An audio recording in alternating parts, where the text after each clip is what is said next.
walk out sila.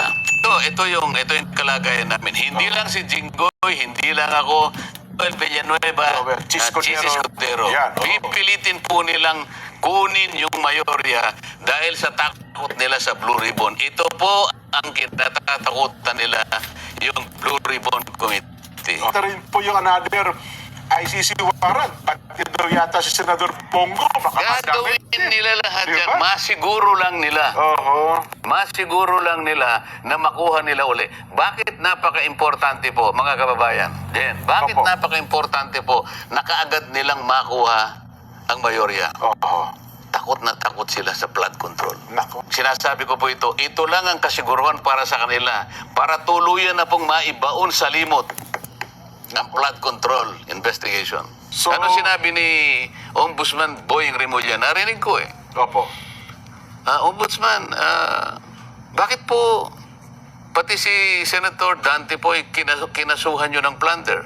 Alam mo sagot niya? Why not? Sabay talikod. Wala siyang may paliwanag eh. Sa political scene natin, sana hindi ito maging kumbaga rason to muddle the issue, di ba? Kasi hindi rin makakatulong sa mga kababayan natin, sa mga nanonood, sa mga development. Si Senate President Cayetano nag-announce ang creation of his Blue Ribbon Subcommittee to be chaired by Senator Marcoleta. Sabi ni Marcoleta, i-isasama niya si Trillanes, DOJ, tsaka NBI to siguro explain their side on the recent Senate. How would you interpret this development? I would react with caution, no, kasi I'm not so sure how they do their process sa Senate, pero ang pagkakaalam ko katulad sa amin sa Kongreso, the one who creates the subcommittee is the mother committee, hindi plenary. The plenary organizes the mother committees, and then the mother committee, kumbaga ito in this case the Blue Ribbon, is supposed to be the one to create the subcommittee. It's unheard of sa House na gagawa ng subcommittee for that purpose.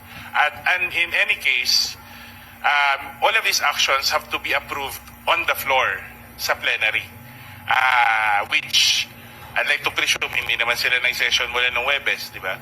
So I would want to withhold my reaction on whether it is in accordance with the rules or not. No, kailangan gusto kong antayin until Monday kung how the plenary of the Senate will deal with that. Pero sasagutin ko na rin yung tanong mo. Pareho ako ng katanungan ng marami, no, na bakit kaya pinipilit nila na gawin to sa panahong ito ngayon, di ba? Alam naman natin kung ano at saan nakatuon ang atensyon ng taong bayan, at ngayon kailangan nilang buksan ulit kung saan ayaw naman nilang pirmahan yung partial report na tinapos ni Senator Lacson. Why the sudden shift? Why the sudden urgency? Hindi siguro natin makakailan na maisip ng ibang tao. Kami siguro sa Kamara at marami kaming mga kasamahan ang nagtatanong bakit pinipilit ngayon. Total, nandyan na rin naman ang proseso sa Ombudsman, which is the proper forum. And I think everybody will agree that that is a proper forum, no? The Ombudsman at the moment, because cases have started to be filed. Hindi mo maiwasang isipin ba na ginagawa ba nila ito para sa umaga, babalikan nila lahat yung mga executive agencies para sa hapon sa impeachment. Medyo nawawala kami, nakakalampag kami sa impeachment court. Wag naman usahan ng ganun, di ba?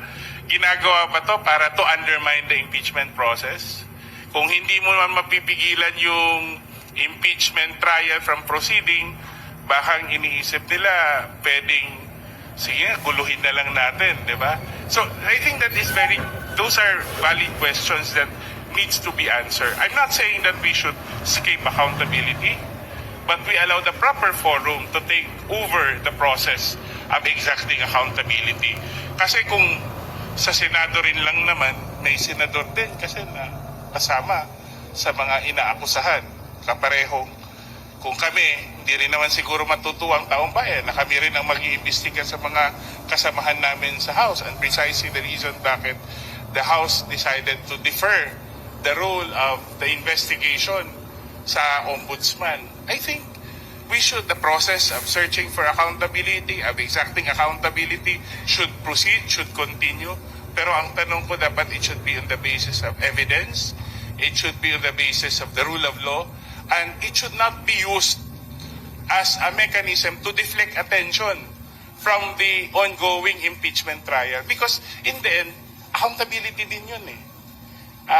You cannot undermine that, di ba? So, yun lang yung punto ko regarding dun sa pag-create ng subcommittee.